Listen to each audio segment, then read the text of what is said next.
मैं दलित होने के नाते हमें टारगेट किया गया और हमारा 5 साल का वेतन, जीवन निर्वाह भत्ता रोक दिया गया, कॉलेज में ज्वाइन नहीं कराया गया। ये हमारी एनर्जी तब तक बनी रहेगी जब तक गोविंद बाबू को न्याय नहीं मिल जाता। हमारे 4 परिवार के सदस्य, उनको मौत के घाट उतारने की प्लानिंग है माफियाओं की। गोविंद बाबू के साथ अन्याय हो रहा है और अन्याय को सहन करना भी एक पाप। हमारे स्थान पर भी, डॉक्टर गोविंद बाबू के स्थान पर भी एक ये नई भर्ती करना चाहते हैं।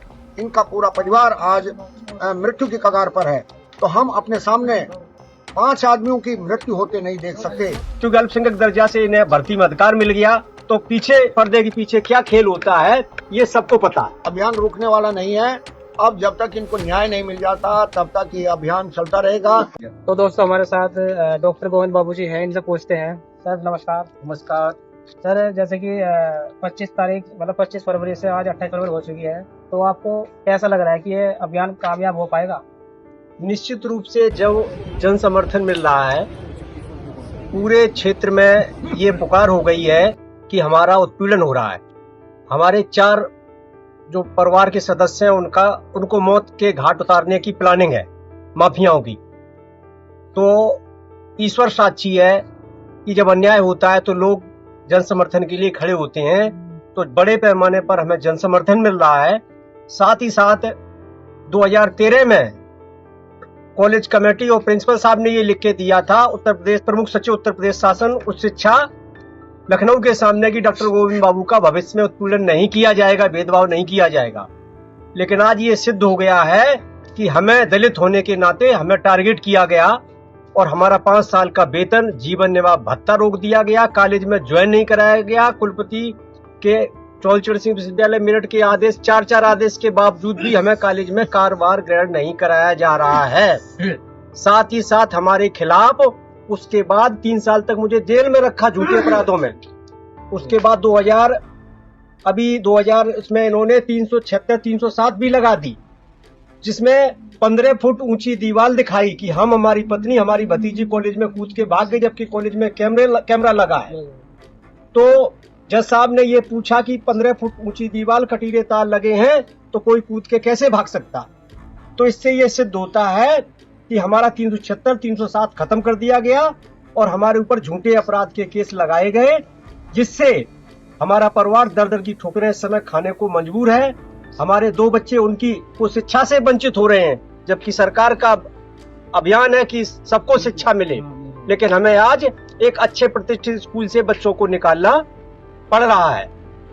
तो और हमें बीमारियों ने हमारे परिवार को इतना घेर लिया है, इन्होंने इतनी मुझे टेंशन दी, मानसिक प्रताड़ना दी कि कभी भी हमारे परिवार की मौत हो सकती है। मैंने माननीय महामहिम राष्ट्रपति जी से इच्छा मृत्यु की परिवार सहित अनुमति मांगी है, लेकिन हमें कॉलेज के प्रोफेसरों का, दिगंबर जैन कॉलेज के प्रोफेसरों का, चौधरी चरण सिंह विश्वविद्यालय मेरठ के 40 कॉलेजों का, संगठनों का, 25 संगठनों का, राजनीतिक दलों का जबरदस्त समर्थन मिल रहा है। उम्मीद है कि कॉलेज प्रशासन हमें कॉलेज में ज्वाइन कराएगा और हमारा 5 साल का वेतन, जीवन निर्वाह भत्ता देगा।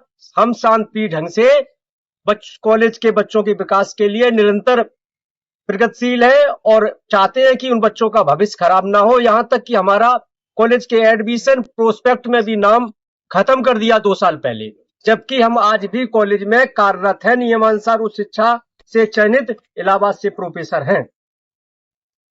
और सर, आप मुझे ये भी बता रहे थे कि आपका कहीं में मतलब नाम है जो वो रिक्त कर दिया गया है, तो थोड़ा बताइए हमारी ऑडियंस को क्या है? वो इसलिए हमारा नाम रिक्त किया गया कि कॉलेज का अल्पसंख्यक दर्जा समाप्त के खिलाफ हमने केस कर दिया था।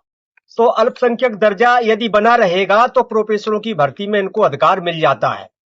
तो हमारे स्थान पर भी, डॉक्टर गोविंद बाबू के स्थान पर भी एक ये नई भर्ती करना चाहते हैं, ताकि इनकी माफियागिरी चलती रहे। और जब 40 प्रोफेसरों की भर्तियां होती हैं, क्योंकि अल्पसंख्यक दर्जा से इन्हें भर्ती में अधिकार मिल गया, तो पीछे पर्दे के पीछे क्या खेल होता है ये सबको पता है। नमस्कार सर। सर, आपका नाम? चौहक सिंह।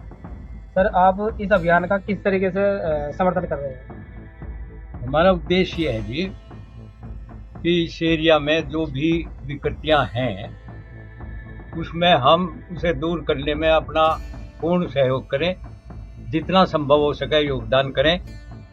तो हमें यहाँ ऐसा लग रहा है कि यहाँ जो दिगंबर जैन कॉलेज के प्रोफेसर हैं गोविंद बाबू जी, डॉक्टर गोविंद बाबू, उनके साथ अन्याय हो रहा। और हम अन्याय की बात जब हमारे सामने आती है तो हम ये कोशिश करते हैं कुछ अन्याय का कारण जानने का प्रयास करें। और जब हमें कारण का पता चला तो वास्तव में गोविंद बाबू को तो एक ऐसे तरीके से फंसाकर उनकी हत्या करना चाहते हैं। इसलिए हम इस अभियान से जुड़े हैं और पूर्ण सहयोग कर रहे हैं। और एक सर सवाल ये भी है कि असिस्टेंट प्रोफेसर जो एक समाज का निर्माता कहा जाता है, तो आज वो उस पायदान पर है कि डॉक्टर गोविंद बाबू और उनका आज पूरा परिवार भुखमरी से जूझ रहा है। तो आपको लगता है कि जो माफिया लोग हैं उनको सजा मिल पाएगी या फिर इन्हें इंसाफ मिल पाएगा या नहीं? देखिए, ये तो हर व्यक्ति ये प्रश्न पूछता है कि भाई इसको सजा मिलेगी या नहीं मिलेगी। परंतु जब हम इतिहास में देखते हैं तो कुछ समय तो जो सच्चा आदमी होता है उसको कष्ट होता है और उसको बहुत भारी यातनाएं भी सहन करनी पड़ती हैं। उसी कैटेगरी में ये प्रोफेसर गोविंद बाबू हैं। ये यातनाएं सहन कर रहे हैं, परंतु अंत में इनको अवश्य इनके कार्य का फल मिलेगा और जो है अच्छा ही होगा। यानी कि सर आप तब तक साथ खड़े हैं जब तक यह अभियान चलाया जाएगा? हाँ, तब तक साथ देंगे, क्योंकि हमने ये महसूस किया है कि गोविंद बाबू के साथ अन्याय हो रहा है और अन्याय को सहन करना भी एक पाप है। और हम उस पाप से उरीन होने के लिए अंत तक इनका सहयोग। ठीक है सर, बहुत धन्यवाद सर। नमस्कार सर। नमस्ते सर, आपका परिचय? मेरा नाम सुनील शास्त्री है और योग से जुड़ा हुआ हूँ मैं। भारतीय योग संस्थान का संगठन मंत्री हूँ। तो सर आप की जो एनर्जी है, मतलब उसे देख के ये लगता है कि आप कल गए थे और आप पहली बार होंगे यहाँ पे जब से मतलब ये अभियान चल रहा है।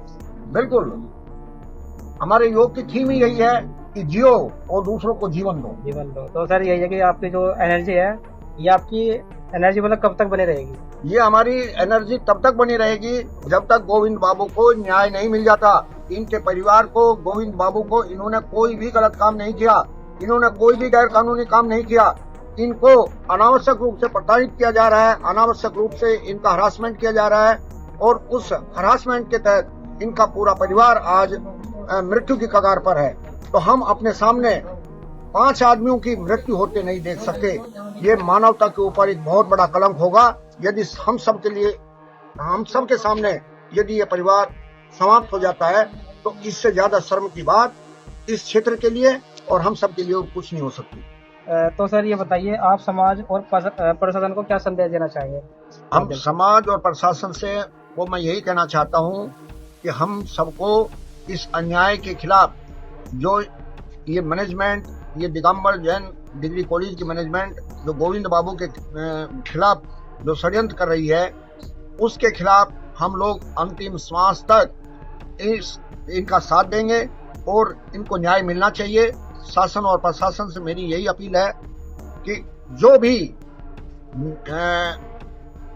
भी हमारी कानूनी संवैधानिक प्रक्रिया है, उस प्रक्रिया को अपनाते हुए, संविधान के दायरे में रहते हुए और भारत लोकतांत्रिक देश को देखते हुए इनको न्याय मिलना चाहिए। यदि इनको न्याय नहीं मिलता तो हम समझेंगे कि हम कहीं ना कहीं हमारे संविधान में भी और हमारे प्रशासन में भी बहुत बड़ी कमी है। तो सर जैसे इस अभियान का आज अंतिम दिन है, तो क्या यह अभियान आगे भी चलाया जाएगा फिर? बिल्कुल, ये अभियान आगे भी चलता रहेगा। अभियान रुकने वाला नहीं है। अब जब तक इनको न्याय नहीं मिल जाता तब तक ये अभियान चलता रहेगा। अभियान के प्रारूप बदलते रहेंगे। जैसे कि अब यहाँ पर बैठने का समय पूरा हो गया, अब आगे की जो रणनीति जो सब लोग मिलकर बैठ के बनाएंगे, उसके तहत आगे की कार्रवाई की जाएगी। तो सर जैसे आज अंतिम दिन है, तो आपने कुछ सोचा कि आपकी अगली चाल क्या होगी, अगले कैसे अभियान को चलाया जाएगा? देखिए, हमारा एक ही उद्देश्य है कि अधिक से अधिक लोगों तक इस बात को पहुंचाया जाए और जब जन समर्थन हमारे पास पूरा इकट्ठा हो जाएगा तो मैं नहीं समझता कि कोई भी शासन, प्रशासन या कोई भी कमेटी या कोई भी व्यक्ति समाज से बड़ा नहीं होता। सरकार भी समाज से बनती है और समाज के लिए ही सरकार होती है।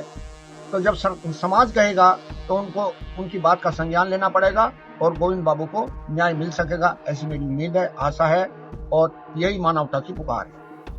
तो सर बहुत बहुत धन्यवाद। धन्यवाद।